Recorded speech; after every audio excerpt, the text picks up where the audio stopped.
Aloha, and welcome to the Murph's Place 808 for the Love of Golf podcast. I'm your host, Murph. I hope everybody has had a good week out there. It's been good here. The weather's been pretty nice.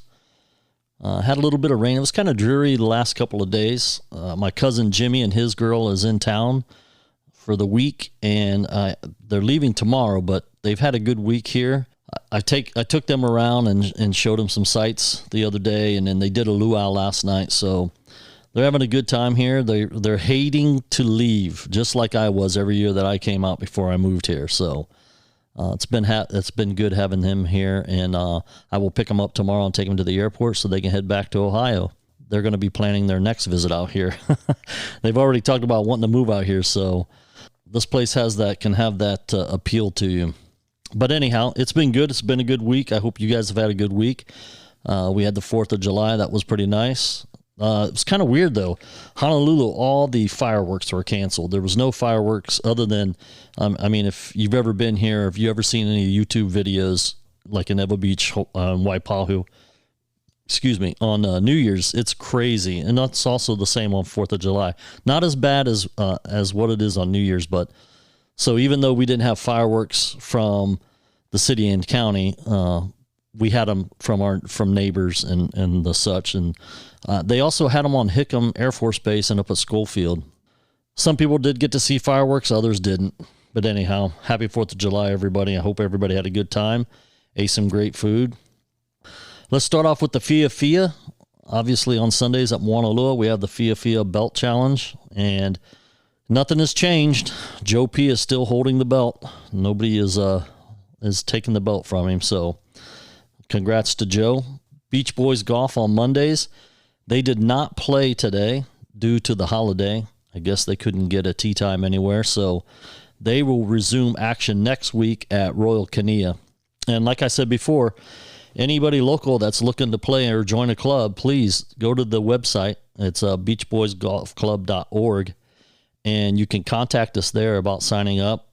And we'd love to have you if you're looking for a club to play with. We got a bunch of good guys, so please hit us up on there. And like I said, we try to keep the website updated. It's kind of hard. I haven't been able to play, obviously, due to my hand injury, which is scheduled for surgery here coming up next week.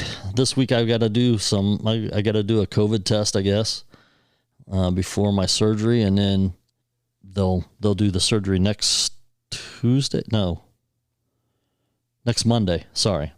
Monday. And then it's an 8-week recovery after that. So I will not be able to play golf until September 12th. And words cannot explain the disappointment and the frustration that I have about not being able to play. This has been the longest break from golf I've had. And probably, I had my knee replacement. I couldn't play for 3 months. So it's about the same as that. And it's driving me nuts. So, but anyhow, it'll be done just in time. I can get some practice in and get ready to take the belt, the international championship belt in Thailand when we go for our tournament there. So, this week in the PGA, we had the Rocket Mortgage played up in Detroit, Michigan. Cam Davis was your winner in a playoff. He got in a playoff with Troy Merritt and Joaquin Niemann. And I thought we were going to have a replay of last week when we had the record-setting 8-hole playoff. Well, not record-setting. It was the second one in history, but the longest at that tournament. This playoff went 5 holes, and Cam Davis ended up winning it over Troy Merritt. Joaquin Niemann got knocked out after I think it was the second or third playoff hole. Second playoff hole, maybe. That was Cam Davis's first win of his PGA career. So congrats to Cam. Next up, we got the John Deere Classic TPC Deere Run. And this week for the power rankings, they've got Brian Harmon listed number 1. They have Daniel Berger listed number 2 and Sanjay M listed number 3. So we'll see what happens with that at the John Deere Classic. But anyhow, we'll see if they get this right. Brian Harmon. Brian's all those guys are good players, obviously, but you haven't heard Brian's name much this year. Well, I shouldn't say that. I hear Brian's name often when John Harmon, the spelling of the last name is the same. says that that's his cousin, Brian Harmon, but it's not. Anyhow, you haven't heard a lot from Brian Harmon this year, or even Daniel Berger there. A few years back, Daniel Berger had a pretty good year. So we'll see what happens. Brian's, like I said, all those guys are good players, so anybody can win on any given day. Over on the Corn Ferry with our Brent Grant watch, obviously they had the week off with the 4th of July. So their next tournament is going to be July 8th through the 11th. This week coming up, TPC Colorado Championship. The defending champion in that tournament is Will Zalatoris. And I'm not sure. I wish that they would do, like on the PGA tournaments, those guys, they'll list like whether or not they're playing, what the field is for that week. Most of the time they know pretty much who's going to be playing. But I wish that the Corn Ferry Tour would do that also for the guys that they know are going to be competing. I'm assuming that Brent is going to be playing, but I don't know that for sure. I know, last week he said he had the week off, obviously, for the holiday, but so we'll see what happens. If Brent does play, well, hopefully he will end up doing well in that tournament. He is, I believe, 70th on the money list. He moved up a spot after his last tournament and needs to get to the top 25. So they still have a lot of tournaments left, and he can do it if he can get a win or two or finish top 10 a few more times. He might make that number, and that would be really awesome to be able to see him play on the PGA Tour. He definitely has the game for it, so we'll see what happens. I got a call or I got an email from somebody, and I also had somebody ask me this the other day, and it's about the World Handicap System, the new system we went to in January of 2020. So I want to talk a little bit about that when I come back, and there's some questions about how that's figured, and I got guys complaining about their handicap because I'm the handicap chair for the club, and I take care of all that stuff. So let's take a short break, and then we'll come right back and talk about that. Hey guys, I got to tell you, if you haven't heard about Anchor, it's the easiest way to make a podcast. Let me tell you how. It's free. There's creation tools that allow you to record and edit your podcast right from your phone or your computer. Not only that, but Anchor will distribute your podcast for you so it can be heard on Spotify, Apple Podcasts, and many other sites. You can make money from your podcast with no minimum listenership. It's everything you need to make a podcast all in one place. Download the free Anchor app or go to anchor.fm to get started. That's ANCHOR.FM.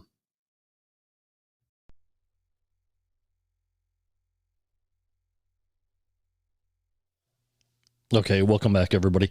So when we left from the break, we were talking about the World Handicap System. A couple of people have asked me, and I've got players in the club that kind of complain about their handicaps.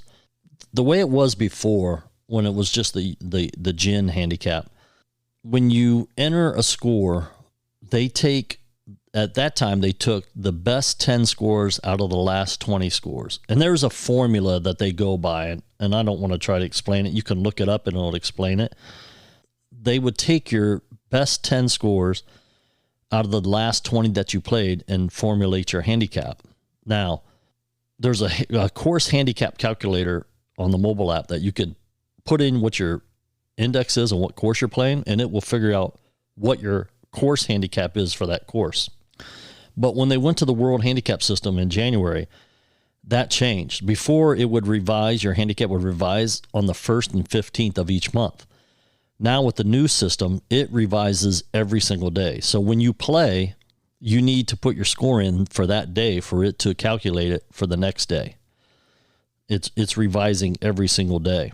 And the most you can take is, and this is for everybody, that also changed, is double net bogey. Before, it was based on what your handicap was. But now they made it universal across everything, that everybody can take, the most they could take is a double net bogey. And when I mean double net bogey, that means whatever your score is, if you get a stroke on that hole, then you got to take that stroke off. And then if it's still double net, if it's over double net bogey, you can only take double net bogey.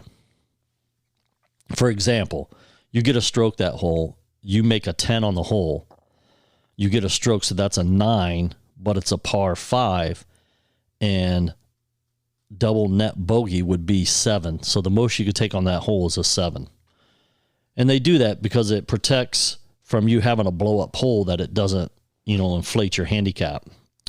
And there's also a new thing that they're doing is they're adding playing conditions calculation, meaning say it's a real windy day and a lot of scores are posted and they're higher scores, they can factor that in and adjust the handicap accordingly. Now, it's not a big adjustment. It's either like a -1 or a +1 or 0.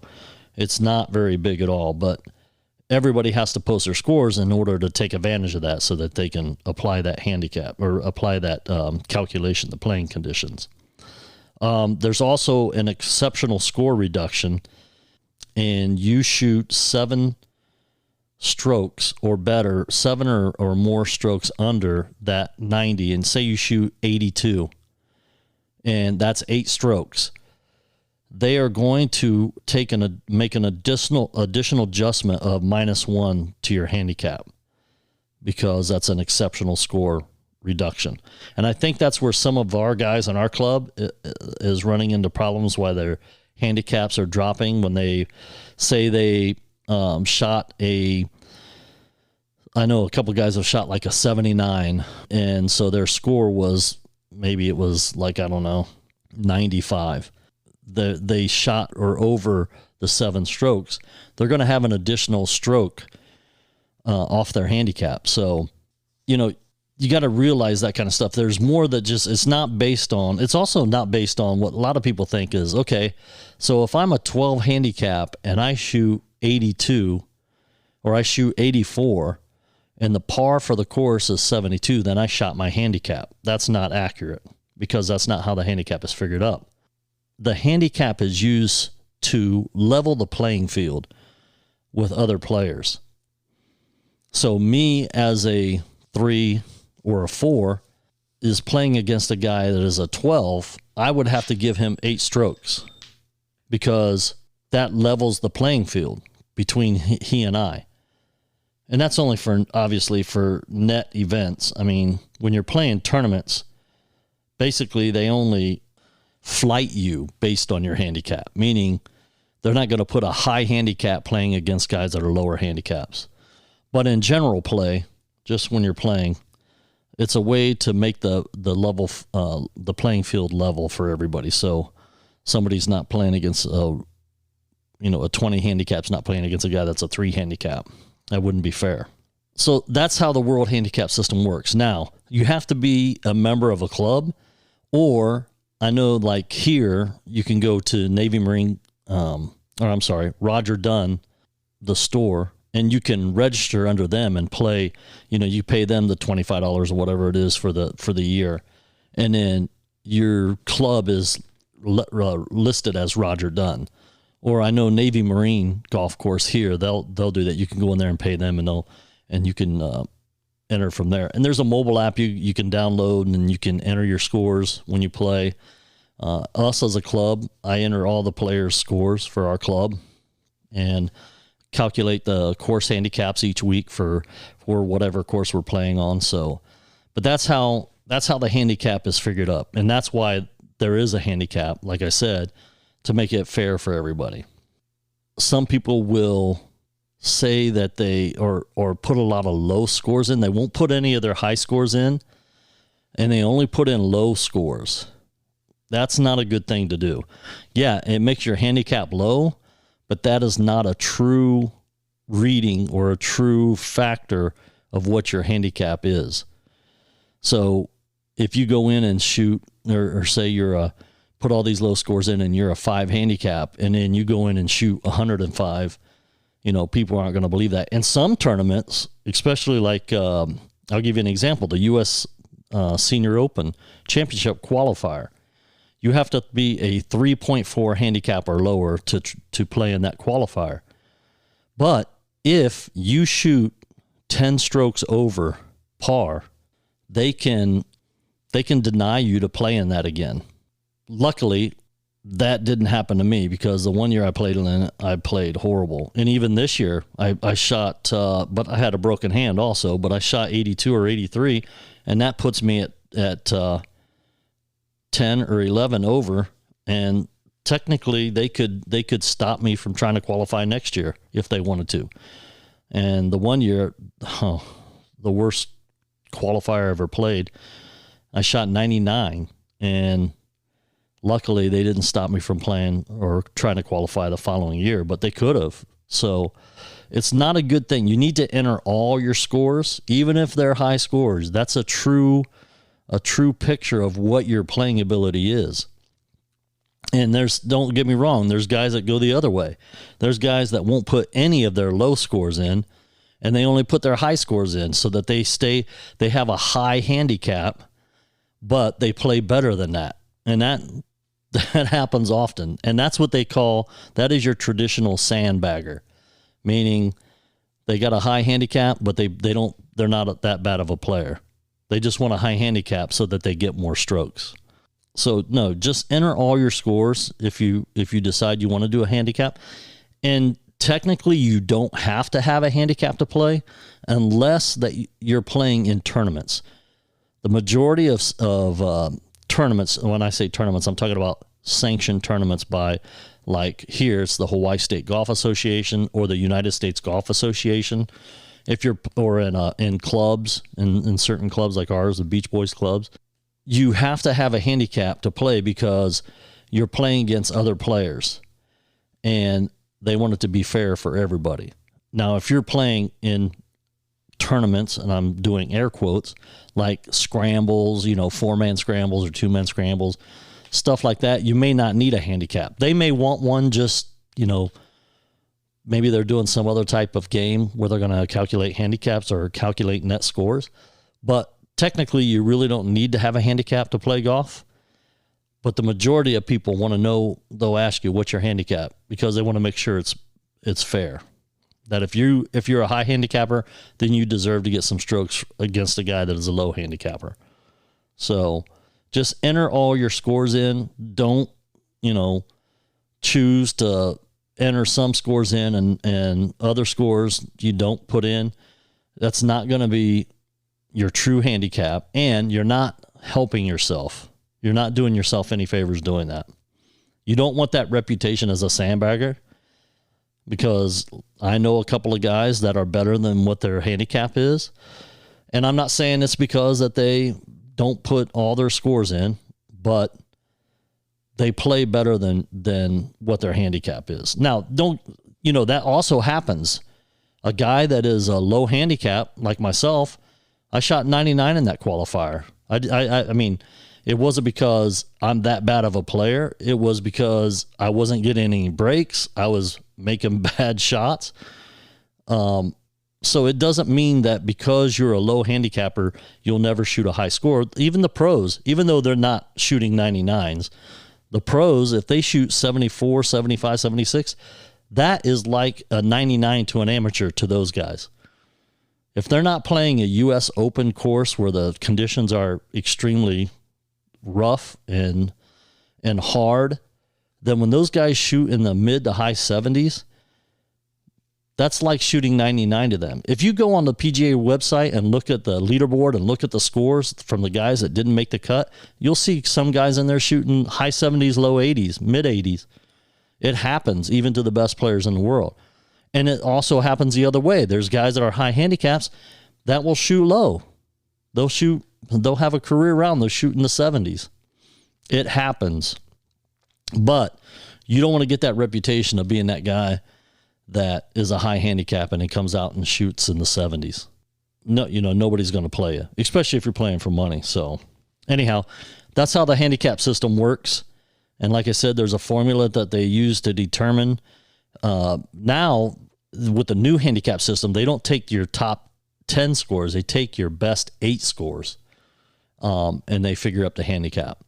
So it's a little different, but it's universal all over. They're making this all over the world. It's the same. everybody's doing the same exact handicap instead of, there was like six different types of calculations that were used all over the world to figure out handicaps. But now they're trying to do it all one central, so it's the same all the way around the world. So like when these guys go to other countries to play tournaments or whatever, we're all under the same handicap system. Excuse me. If you guys have any other questions about that, just shoot me an email, or if you want me to explain something more in detail, let me know. If you have any other topics you want to discuss, shoot me an email and let me know. It's murphsplace808@gmail.com. Also, thank you guys for the subscribers and supporting the podcast. If you'd like to support the podcast, there's a link for that. Anyhow, let's take a short break and we'll be right back. If you haven't heard the new C Money Baby album yet, you're missing the best thing to come out of Ohio since Jim Tressel. Smart Boy, Dumb Decisions is a look into the life of C Money Baby, lately filled with loss, pain, struggle, and danger. The Gym City rapper gives you high-energy bangers and deep introspective slow jams. To check out the album, just search up C Money Baby. Don't forget the baby on your favorite streaming platform, or visit www.smartboystudios.com. Also, don't forget, Corey Gossett is dropping a song every single week this year. Stay up to date by following him on Spotify or Apple Music by searching Corey Gossett, or look him up on Instagram or Twitter under @KidWhoCameBack. Head to www.smartboystudios.com to stay up to date on new music, new videos, and any upcoming events. If you'd like to support Smart Boy Studios and their artists, head to threads.smartboystudios.com and check out the merch. They have hats, hoodies, shirts, and more. All right, welcome back, everybody. Yeah, the Smart Boys, Corey Gossett, this guy, man, to drop a song, I don't think people realize how hard that is to come up with a new song every week for 52 weeks. I believe he's at 26 or 27 weeks now, but he has dropped a new song every week. That's just amazing. It blows my mind, and I can't wait to meet him. He's coming out to Hawaii in October, him and my son. So it'll be interesting to meet this guy. He's obviously, his brain works a lot more and faster than mine, because I don't think I could come up with a new song every week. But anyhow, go check those guys out at smartboystudios.com. They've got some great artists and great music coming out of that place. Just on a personal note, I'd like to reflect a minute on today's date. Today's date is a pretty important date in my life. I lost my mom back in July 5th of 2011. She had stomach cancer. And so I lost my mom today. So, Mom, I hope you're having a great day up in heaven. And the good Lord also blessed me on this day, July 5th of 2013. He blessed us with my grandson, Aiden Murphy, which, I mean, at the time, I didn't give it a lot of thought when it all happened. But, like a year after my grandson was born, I was just thinking, the good Lord took my mom on July 5th, but he also gave me a grandson on July 5th. So he took her, but replaced her with Aiden. So I'm thankful for that. And, of course, I miss my mom. So I'm thinking about you, Mom, and I hope you're having a great day in heaven. And happy birthday to Aiden. Papa Mark's got your stuff on the way. I had to order. I always call him and ask him. It's funny. I'll FaceTime him. Well, it's not FaceTime, but Facebook Messenger FaceTime. And every time I talk to him, he's always throwing those filters on, funny filters on, making faces. So that's what we do most of the time when we're on the phone. There's not a whole lot of talking, but a lot of laughing and making faces. So I love both of them and miss my mom and miss him. I haven't seen him. I was planning a trip home after the World Handicap Amateur Tournament in Myrtle Beach this year. I was going to go in September, the end of August, beginning of September, and then this deal with my hand happened, so I'm not able to play, and so now I'm not going to make a trip back to Ohio. But I miss and love both of them. Make sure you tell your loved ones that you love them, and try to spend as much time with them as you can. You know, the year after my mom passed away, my dad passed away. He had Alzheimer's. In February of 2012, he passed. So I miss both of them. So make sure, you know, you tell your parents, if you still have them, that you love them, and try to spend as much time with them as you can. Just a little personal stuff about me. I hope you guys have a great week this week.